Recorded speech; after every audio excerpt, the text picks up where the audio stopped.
Tapi nggak ada orang yang pulang haji njuk sedih, nggak ada. Tetapi sakit hati kok dibawa sampai mati. Eman-eman toh Bu, itu orang akan stres. Nah kalau stres nggak bisa bekerja. Kita kenal akhlak Kanjeng Nabi itu melalui tulisan yang namanya Al-Qur'anul Karim.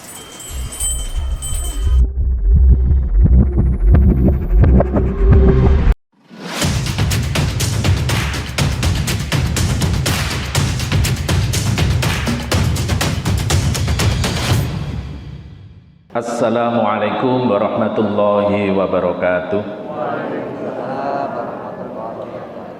Bismillah, alhamdulillah, wassalatu wassalamu ala rasulillah. Asyhadu an la ilaha illallah wahdahu la syarikalah, wa asyhadu anna muhammadan abduhu wa rasuluh la nabiyya ba'dah. Allahumma sholli ala sayyidina Muhammadin wa ala alihi wa sahbihi wa mawalah. Amma ba'dah. Hadratal mukarramin, para bapak, para ibu, hadirin hadirat jamaah Ikatan Persaudaraan Haji Indonesia Kabupaten Sleman, rahimakumullah. Pertama dan yang paling utama, marilah kita senantiasa memanjatkan puji syukur kehadirat Allah Subhanahu wa taala. Pada pagi hari ini kita senantiasa mendapatkan limpahan rahmat dan karunia-Nya sehingga kita bisa melaksanakan rutinitas di minggu pagi dengan mengaji. Semoga apa yang menjadi niat dan hajat kita selalu dicatat oleh Allah menjadi amal hasanah fid dini wa dunya fatal akhirah. Amin ya rabbal alamin. Salawat dan salam semoga tetap terlimpahkan kepada junjungan kita Nabiullah Muhammad sallallahu alaihi wasallam. Beliaulah yang membimbing kita minadz zulumati ilan nur. Semoga kita semua oleh Allah dicatat menjadi pengikut Kanjeng Nabi yang setia dan mendapatkan syafaat di yaumil qiyamah. Amin ya rabbal alamin. Bapak Ibu rahimakumullah yang saya hormati, sesuai dengan tema pada pagi hari ini, yaitu meraih kesuksesan ba'da Ramadan. Ini Syawalnya sudah mau habis ya, tapi tidak apa-apa karena ini sponsornya seperti itu. Flyer yang dikirim ke saya, flyernya itu ya meraih kebahagiaan. Bahagia itu kan sukses ini Bu ya. Orang yang sukses, orang yang punya cita-cita tinggi, orang yang punya cita-cita dalam kebaikan itu bukan hanya untuk anak kita atau cucu kita yang masih kecil, tetapi kita sebagai orang yang sudah tua. Ibu-ibu sudah tua. Saya juga sudah tua. Usia saya sudah pralansia. Cuma tampak 30 tahun. Karena hidup saya ini harus dipenuhi dengan senyuman-senyuman ya. Tidak usah marah-marah. Apapun problem yang kita hadapi itu kalau bisa diselesaikan dengan senyum. Dengan marah itu bisa selesai problem, tapi dengan senyum juga bisa selesai. Maka pilihan kita adalah dengan senyum. Jadi hidup ini pilihannya itu sing apik-apik mawon, sing elek nggak usah. Orang itu kadang-kadang pilihan hidup itu dua, yang satu jelek. Yen gak sugih napa Bu? Melarat. Nggih, kalau nggak bahagia susah. Kalau nggak seneng sedih. Maka konsep-konsep yang seperti itu, pilihan hidup yang seperti itu pada umumnya itu membuat kita stres. Supaya kita tidak stres hidup di dunia ini, maka kita pilihannya yang baik-baik saja. Kalau nggak seneng ya seneng banget. Asik Bu. Kalau nggak sugih ya sugih banget. Kalau nggak bahagia, bahagia banget. Ada orang yang hidup itu tergantung pada tekek yang berbunyi. Ada. Kalau ada tok tekek sugih. Tekek melarat. Coba itu kalau tiba kerinya itu selalu melarat, itu orang akan stres. Nah kalau stres nggak bisa bekerja, maka dia miskin terus, mau nggak kerja. Nah maka pilihan hidup itu kalau menurut psikologi ya milih urip ya sing kepenak. Apa meneh Bapak Ibu wis do kaji kabeh. Kurangnya apa? Kejaba nunggu mati. Iya, saya itu kalau tak pikir-pikir kerja mempeng-mempeng ngoten niku kadang-kadang goleki sapa iki. Iya. Kita ini kurangnya apa? Maka fabi ayyi ala rabbikuma tukadziban itu sangat-sangat penting untuk kita semua. Loh, rukun Islam 5-5-nya sudah kita lakukan loh. Omah duwe, bojo duwe, duwe Bu nggih? Kendaraan punya. Rumah kadang-kadang Bapak Ibu luweh saka siji sejumlah anake wis digawene omah kabeh. Terus haji wis, njuk kurang apa? Nah, maka jangan wong sing wis kaji iki yen iso enggak usah marah-marah. Nah, konsepnya untuk meraih kebahagiaan itu ada di dalam Al-Qur'an yang sering dipakai untuk para mubalek ketika memperingati atau mengadakan Syawalan.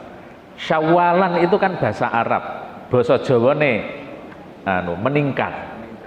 Orang kalau bisa selalu meningkat. Mosok bar kaji niku malah sedih. Wonten nggih niku. Kaji sedih, utange durung kesaur. Tapi nggak ada orang yang pulang haji njuk sedih, nggak ada. Tetapi seneng. Walaupun mahal, sekarang mahal. Siapa yang nggak punya cita-cita pengen sowan ke Baitullah lagi? Nggak ada. Beda kalau kita itu jalan-jalan ke Singapura, ke Malaysia, ke Pantai Kuta. Itu kadang-kadang kita ya habis dari sana sedih. Karena apa? Pada sama duitnya banyak habisnya. Tetapi cita-cita kita itu selalu balik haji duit enteke akeh. Loh, ditanya itu masih mimpi kapan ya aku bisa sowan ke Baitullah lagi. Loh, padahal ya kesel loh teng mriku niku. Tapi kesenangan hati, religiositas itu kalau bahasa kampus itu naik loh. Naik. Jenengan pengajian teng lapangan kali teng masjid ini nggih beda lho rasane. Luwih ayu ning masjid. Jenengan salat ning masjide awake dhewe-dhewe niki kadang-kadang salat zuhur itu jamaah mung 7. Dengan salat zuhur di masjid kita ini satu barisnya sudah 100 orang, kalau 200 orang, dua baris 200 orang. Itu rasa di hati ini beda. Beda nggih Bu nggih? Beda. Saya sholat di Istiqlal itu beda. Apalagi sholat teng Madinah utawi sholat teng Baitullah Mekah. Wih rasane niku tanpa dirasa, tanpa dinyono, roh loh niki ketes to Bu nggih. Mboten krasa. Pun mlebu pintu mawon roh Ka'bah ngoten niku tidak ada lain kecuali mata kita menetes tak terasa. Alhamdulillah iso keteko kene meneh gitu.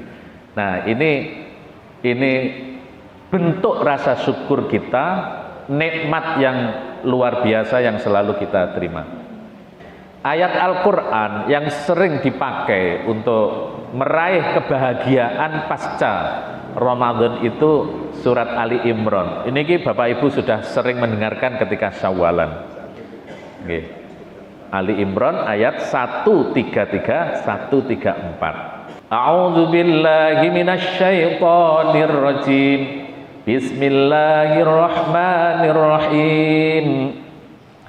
Wasari'u ila maghfiratin mir rabbikum wa jannatin 'arduhas samawati wal ardh u'iddat lil muttaqin.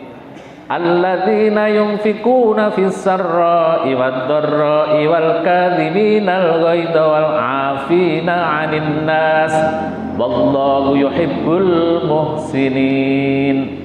Shadaqallahul azim. Syarat seseorang untuk meraih kebahagiaan, meraih kesuksesan menurut ayat Al-Qur'an itu ada 5 syaratnya. Yang pertama yaitu wasari'u ila maghfiratin mir rabbikum, yaitu orang-orang yang selalu menomorsatukan Gusti Allah dalam pertimbangan hidupnya. Allah menjadi pertimbangan yang pertama kali, dan itu harus diwujudkan, tidak hanya diangen-angen. Wujud rasa cinta kita kepada Allah menika diwujudkan, wujud rasa cinta kita kepada Rasulullah diwujudkan. Kalau kita kadang-kadang sing seneng nyekel tasbih, baik tasbih digital maupun tasbih butiran, itu kemana-mana bawa disai, mbuh tinggo mbuh ora. Itu untuk apa? Untuk menjaga supaya kita ini selalu angen-angene Gusti Allah, Allah, Allah, Allah. Itu teknik, cara. Sing seneng nganggo tasbih butiran monggo, sing nganggo cedit monggo. Pun fasilitas itu banyak sekali. Untuk menjaga supaya kita tetap selalu ingin dekat. Orang yang selalu ingin dekat itu termasuk wujud rasa cinta, dan itu salah satu tips untuk mencari kebahagiaan itu. Contoh, jenengan nalika pacaran kali bapak bu, neng ati rasane piye? Pengen ketemu terus toh? Angen-angen, oh kangen ya toh, kangen. Dulu mboten enten WA toh bu, wah nyurati. Nyurati, titipke koncone. Pokoknya berusaha ingin selalu dekat. Nah, itu salah satu bentuk ciri-ciri orang yang mewujudkan rasa cintanya. Wujud rasa cinta lagi itu selalu menyebut namanya. Gitu bu, bakul wedhus, bakul wedhus. Nah, belantik, belantik sapi, belantik wedhus, belantik pit, belantik motor. Itu kemana-mana yang dibicarakan adalah dagangannya. Sama dengan kita semua ketika pacaran zaman semonten iku sing diomongnya pacare wae. Karena apa? Rasa cintanya. Kula seneng kalih bojo kula critakne nang jenengan. Bojo kula Bu. Kenapa seperti itu? Karena aku sayang sama istri, sayang banget sama suami. Selalu menjadi referensi. Masa referensi ini tonggone? Cemburu nanti. Ojo nganti. Jadi referensinya kalau keluarga ya istrinya, anaknya. Itu kenapa disebut-sebut? Karena kita mewujudkan rasa sayang kita kepada anak dan istri. Begitu juga mewujudkan rasa sayang kita kepada Allah, rasa sayang kita kepada Kanjeng Nabi itu dijadikan bahan pembicaraan. Di mana-mana itu Kanjeng Nabi, di mana-mana itu Gusti Allah menjadi pertimbangan. Kanjeng Nabi pripun nggih? Gusti Allah pripun nggih? Nah, ini pertimbangan pertama. Kalau enggak stres Pak kita. Kalau enggak kenal Quran, kita itu stres loh. Saestu. Kita itu kalau nggak ada Al-Quran nggak kenal yang namanya konsep hidup, nggak kenal Gusti Allah, nggak kenal Kanjeng Nabi, nggak kenal. Gimana mau kenal kalau nggak ada bahan bacaan? Kita kenal prinsip agama, kita kenal akhlak Kanjeng Nabi itu melalui tulisan yang namanya Al-Quranul Karim. Ngapain rebanaan? Wah, ini wujud rasa cinta kita kepada Kanjeng Nabi. Nah, gitu. Baca sholawat itu salah satu bentuk rasa cinta kita kepada Kanjeng Nabi. Nah, itu salah satu ciri-ciri bahwa kita ini bisa mewujudkan rasa cinta dalam bentuk apapun. Sing biasanya dilus-elus Bu. Biasanya yang dilus-elus itu apa itu? Apa yang disayangi. Bapak-bapak kalau seneng burung, kok bapak-bapak. Sing biasanya seneng burung bapak-bapak toh Bu. Nggih. Dikurungi ya Pak. Lah itu urung adus, itu sementeti manuke lho. Cetet. Duwe pit, kula yang gadah pit tuwa Pak. Terus. Bojone meri ora tak terus. Krana pituwa, karena tua dilus-lus. Nah itu karena apa? Aku seneng banget ya karo pit iki. Nggak dipakai aja dilus-lus, pemenang dipakai. Itu apa? Karena cinta. Maka cinta itu harus diwujudkan, dan salah satu ciri-ciri orang yang meraih kebahagiaan hidup itu menurut Al-Quran itu adalah ketika Allah, ketika Kanjeng Nabi itu menjadi pertimbangan hidupnya yang pertama kali.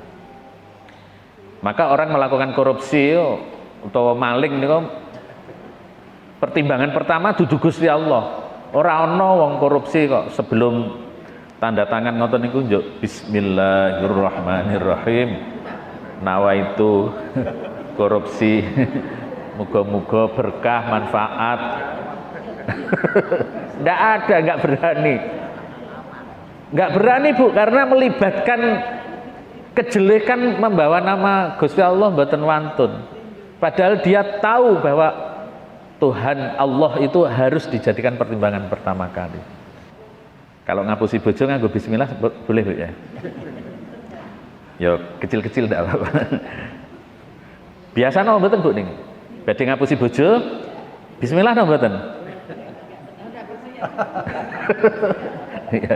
Bismillah aja Bu. Ini anu loh, ini tips supaya ngapusi bojo gak konangan pakai bismillah.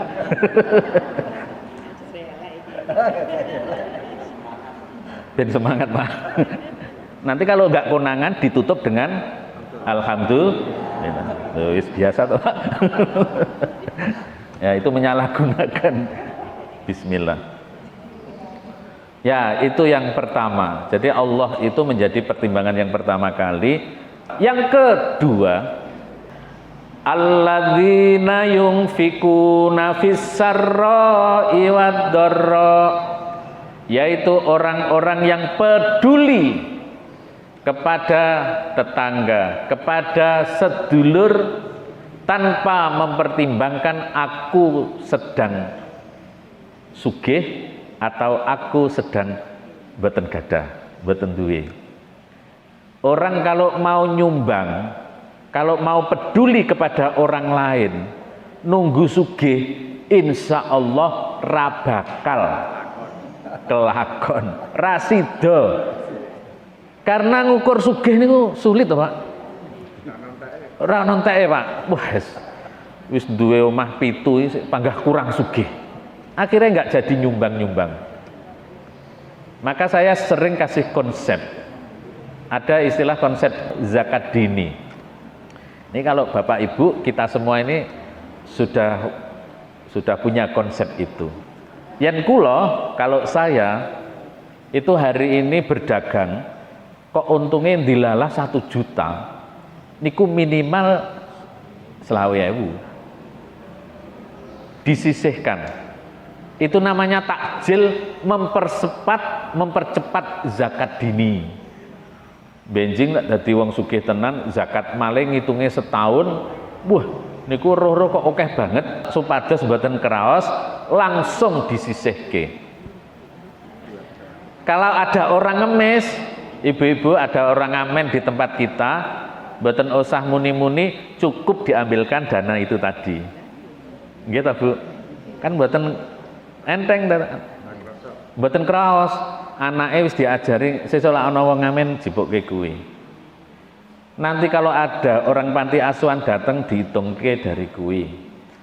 Kalau ada masjid bangun, tanggane masjid kok bangun, ambilkan dari situ. Kurang okeh tambahi kos sakunya.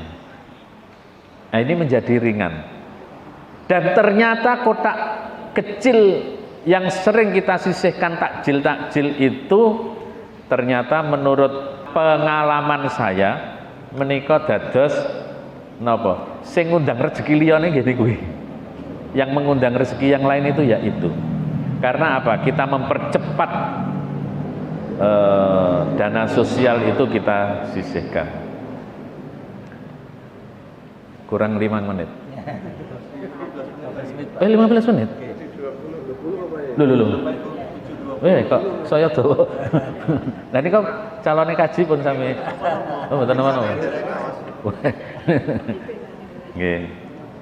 Ini nanti saya juga pertemuan haji 2018 mulai setelah libur 2 tahun.